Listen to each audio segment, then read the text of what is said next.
Hello, Paul Campanis here in Nisyros, Greece.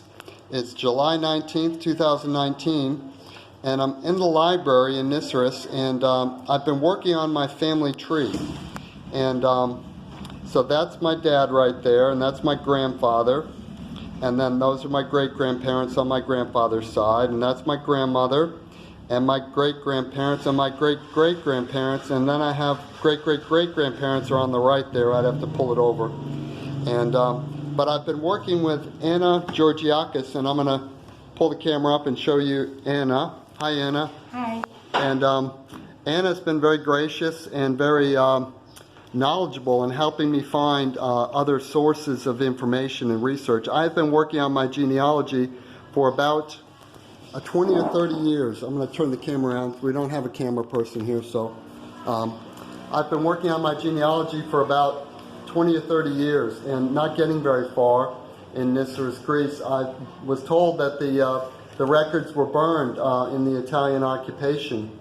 But Anna has been going through the records, and she has just been relentless.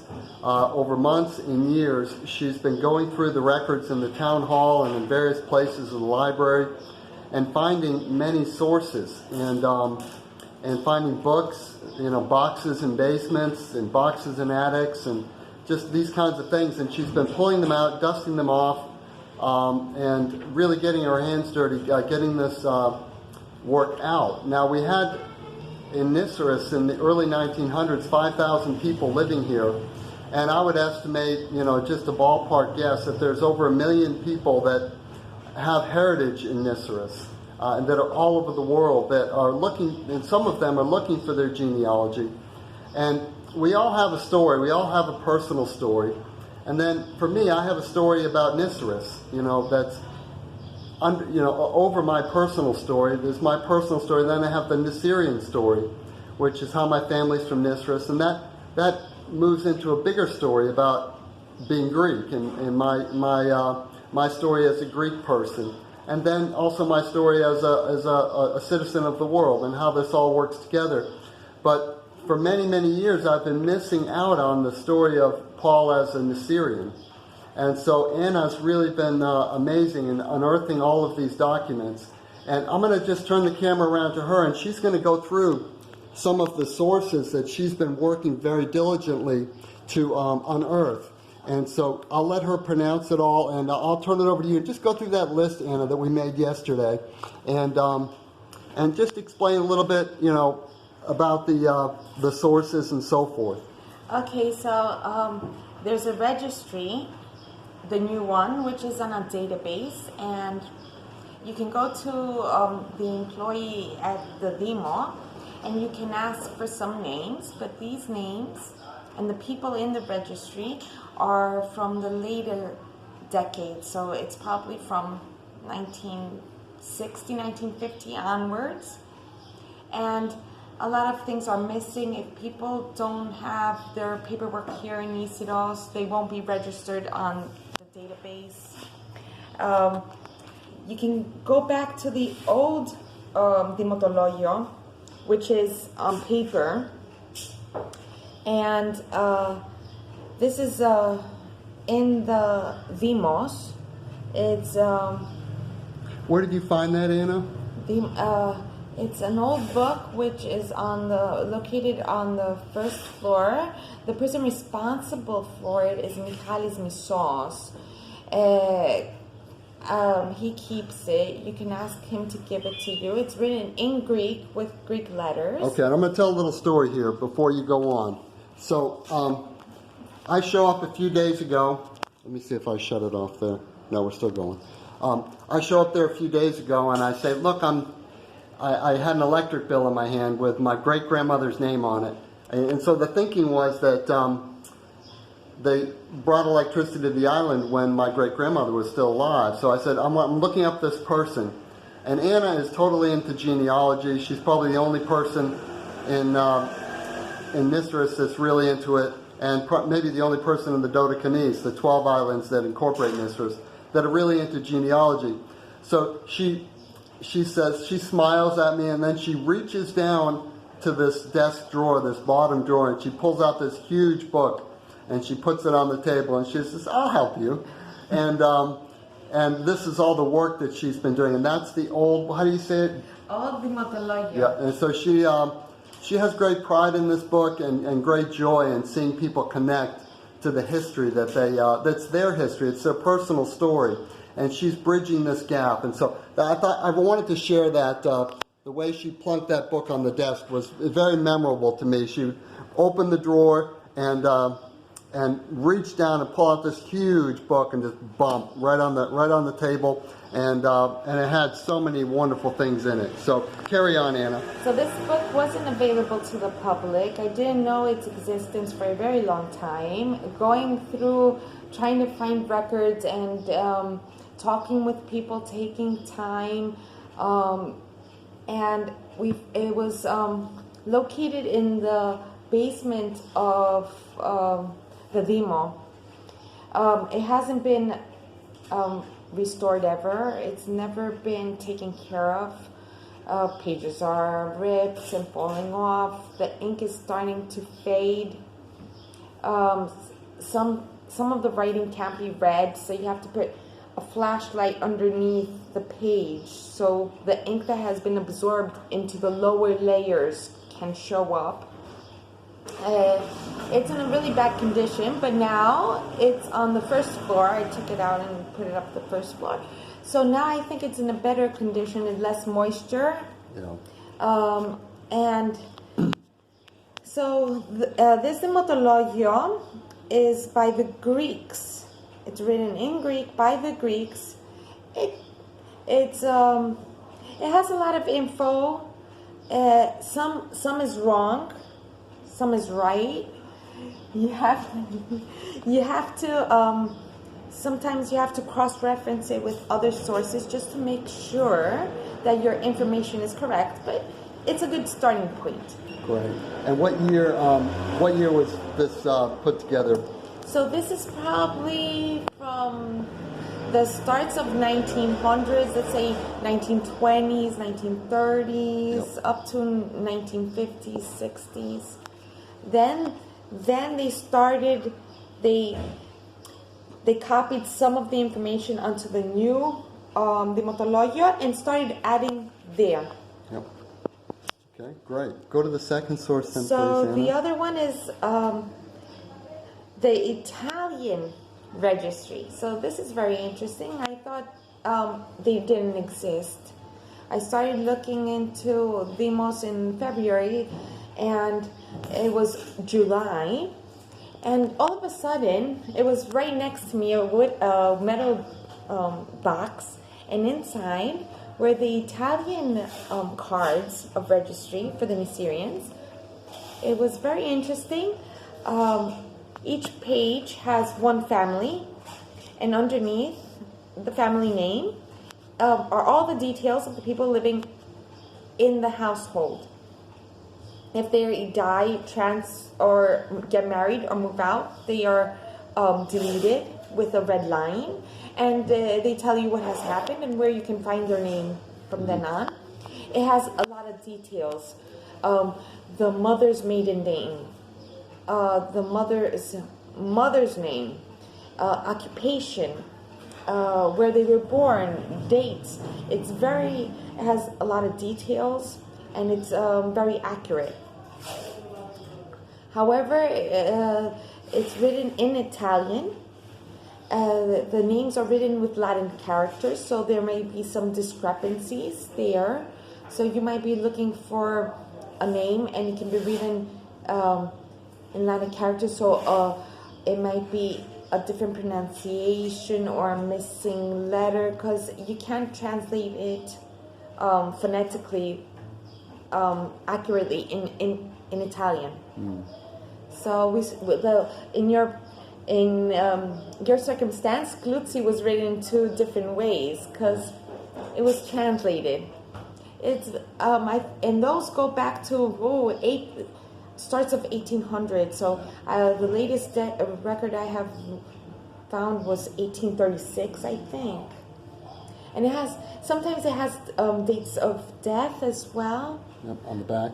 In the back, it's very nice, and it's preserved pretty good because it was in a metal box. Yeah. And I think these are the most preserved records, even though they're older than the old Motiloyo, because it was in a metal box inside the upper floors. It's preserved pretty good. Yeah, and the penmanship. Talk about the penmanship. Yes, it's beautiful. It's in script. It's handwritten in ink. It's very nice.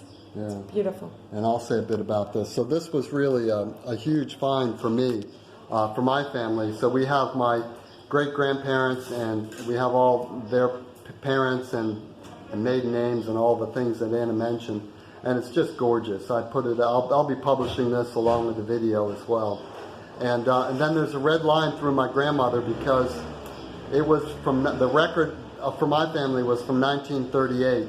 And my grandmother left Nisyros in 1935. So there was a red line and it said America next to it. And so, and it's just amazing. And another great source of information is for people that did come to America is Ellis Island. ellisisland.org is a great site because, and then you can do a Freedom of Information Act request. There's an acronym for that, but Freedom of Information. And so I was able to get my grandmother's application for citizenship to the United States, which had all the Italian documents, and it was a really huge find. So I have those records back in the States, and when I get back there, I'll corroborate those. But wanted you to just know that this is just an amazing source, these Italian records, and for me that made a huge difference. And I'll turn back to Anna now, and we'll hear some more. So there's another book located on the upper floor of the Demo. It's right across the mayor's office.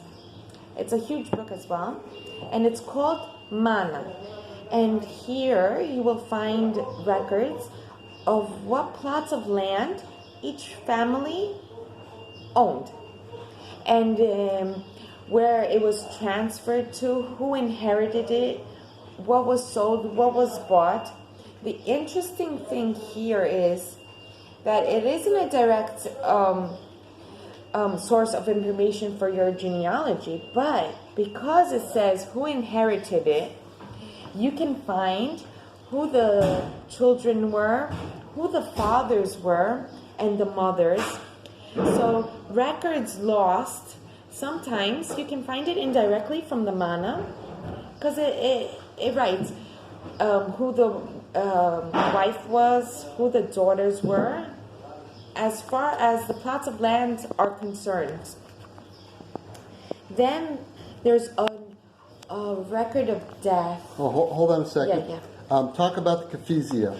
Okay, we don't have acres and these kinds of measurements for the area. Yes, Capezio was very important on Nisyros to own, to be able to farm and to have agricultural products. So it gives you an idea of how important the land was. They wouldn't measure it in meters. They would measure it in how productive the land was. So you might have, and this unit of measurement was called Capezio. So Capezio was the seeds of a plant or a vegetable, and how many of the seeds could go onto the land was the unit of measurement for the land. So let's say you had 20 meters of land, of sandy land, and 20 meters of rocky land. One would be, let's say, 2 Capezio, and the other one would be 10 Capezio, because the sandy land could produce more vegetables. So even though both of them in meters are exactly the same measurement, in Capezio they wouldn't be the same, because for them it was important to be able to produce things. So we have an indiscrepancy there when we try to convert Capezio into square meters. There's indiscrepancies. So Capezio is a very loose term for measuring things. Yeah. measuring land. All right, I'll say a bit about the Capezio as well. So before talking to Anna and getting that wonderful explanation, I had hired a lawyer in Athens to work with my fields and to help me get, all the paperwork and everything sorted out. And he told me, he researched this, and what lawyers are like, they like to bill. And so, I'll research Capezio. And so he told me that it was the amount of land you could water with one watering jug. And so, but I like Anna's explanation better. It makes more sense. And it's also, when I study the history in Massachusetts and places like that, the land was always taxed based on its productivity. So this makes more sense. But if you could shed any light on Capezio, let us know. And that would be a really good thing to ask some of like your grandmother Anna and some of these other people that were around. Maybe Anna, we're in the library now in Elikio Square, and Anna Campanis is here watching, but not wanting to be filmed. But these people know, and if we if we don't preserve this information, we're never going to have it. It's going to be lost forever, and that's always the fear. And that's what really the wonderful work that Anna Georgakis is doing, is she's preserving this and helping it continue into the digital age. We have a big bridge here going from the age of books to the age of the digital. And as we go into the digital age, things get preserved hopefully much more, much better, and for much longer periods of time, and they get disseminated. So when a lot of this information gets online, it would be available in places like Ancestry.com and all these other genealogy websites that are making such a huge impact in helping us to find our family trees, etc. So I'll turn it back to Anna, and she'll carry on here with the sources. So, trying to find information, I run into this book. It's not available to the public. It's in a cabinet on the lower floor. This is used to produce certificates of death. But it's a good source because it states sometimes date of birth for the name. Sometimes it writes date. It always writes date of death, and sometimes it writes the family, mother, father, but not always. And of course, place of residence. I haven't looked into this book too much, but I do want to research that. And another source is the library, because it has a lot of books written for Nisyros, about Nisyros history, about the people. It has photographs. Reading through a book now, for instance, you can find a photograph, and it can be a relative of yours. You see the last name, and you can have visual documentation of the person you are looking for. It has lots of information about what they were doing, about sometimes they have things they said, or if they went into meetings with the town hall, what was decided. And this is an indirect source of information. By reading this, you can find some things about who was on the island, if it was a relative of yours. It's not as direct as the Motologio, but indirectly you can find things about your family.